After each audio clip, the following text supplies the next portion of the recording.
السلام علیکم ورحمۃ اللہ وبرکاتہ۔ ہمارے جسم کے اندر چار چیزیں ایسی ہیں، چار ہارمونز ایسے ہیں جس کی وجہ سے ہمارے اندر خوشی کا احساس پیدا ہوتا ہے اور ہم خوش ہو جاتے ہیں۔ ان میں پہلا ہارمون ایڈورفنس ہے۔ جب ہم ورزش کرتے ہیں تو ہمارا جسم درد سے نپٹنے کے لیے ایڈورفنس خارج کرتا ہے تاکہ ہم ورزش سے لطف اٹھا سکیں۔ اس کے علاوہ جب ہم کامیڈی دیکھتے ہیں، لطیفے پڑھتے ہیں، اس وقت بھی یہ ہارمون ہمارے جسم میں پیدا ہوتا ہے۔ اس لیے خوشی پیدا کرنے والے ہارمون کی خوراک کے لیے ہمیں روزانہ کم از کم 20 منٹ ایکسرسائز کرنا اور کچھ لطیفے اور کامیڈی کی ویڈیوز وغیرہ دیکھنا چاہیے۔ دوسرا ہارمونز ڈوپامائن ہے۔ زندگی کے سفر میں ہم روزانہ بہت سے چھوٹے اور بڑے کاموں کو پورا کرتے ہیں۔ جب ہم کسی کام کو پورا کرتے ہیں تو ہمارا جسم ڈوپامائن کو خارج کرتا ہے اور اس سے ہمیں خوشی محسوس ہوتی ہے۔ جب ہم آفس میں ہوتے ہیں یا گھر میں ہوتے ہیں اور کوئی کام کرتے ہیں تو اس کام پہ ہمیں تعریف ملتی ہے تو ہمیں خوشی ہوتی ہے۔ اور دیکھا جائے تو عورتیں عموماً گھر کا کام کر کے خوش کیوں نہیں ہوتی؟ اس کی وجہ یہ ہے کہ گھریلو کاموں کی کوئی تعریف نہیں کرتا۔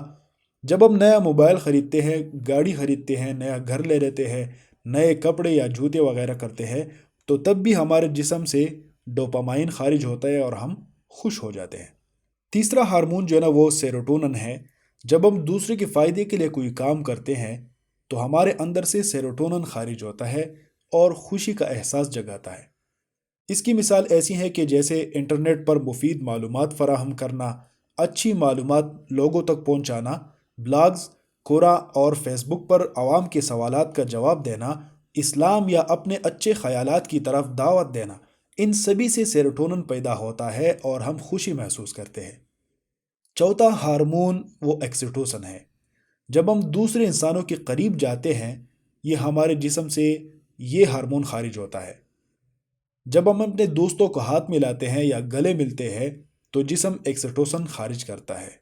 جب ہم کسی اپنے کو اپنی باہوں میں بھر لیتے ہیں تو آکسیٹوسن خارج ہوتا ہے اور خوشگواری کا احساس پیدا ہوتا ہے۔ اب سمجھیے کہ خوش رہنا بہت آسان ہے۔ ہمیں اینڈروفنز حاصل کرنے کے لیے ہر روز ورزش کرنا چاہیے۔ ہمیں چھوٹے چھوٹے ٹاسک پورا کر کے ڈوپامائن حاصل کرنا ہے، دوسروں کی مدد کر کے سیروٹونن حاصل کرنا ہے، اور آخر میں اپنے بچوں کو گلے لگا کر، فیملی کے ساتھ وقت گزار کر اور دوستوں سے مل کر آکسیٹوسن حاصل کرنا ہے۔ اس طرح ہم خوش رہیں گے، اور جب ہم خوش رہنے لگیں گے تو ہمیں اپنے مسائل اور چیلنجز سے نمٹنے میں آسانی ہوگی۔ اب آپ سمجھ گئے ہوں گے کہ بچہ اگر خراب موڈ میں ہو تو اسے فوری گلے لگانا کیوں ضروری ہے۔ ظاہر سی بات ہے کہ جب آپ بچے کو فوری گلے لگاتے ہیں تو اس کے جسم سے ایکسیٹوسن خارج ہوتا ہے اور وہ خوش ہو جاتا ہے۔ بچوں کے لیے موبائل یا ویڈیو گیم کے علاوہ گراؤنڈ پر جسمانی کھیل کھیلنے کی ہمت افزائی کریں۔ چھوٹی بڑی کامیابیوں پر بچے کی تعریف کرے، اپریشیٹ کرے۔ بچے کو اپنی چیزیں شیئر کرنے اور دوسروں کی مدد کرنے کی عادت ڈالے۔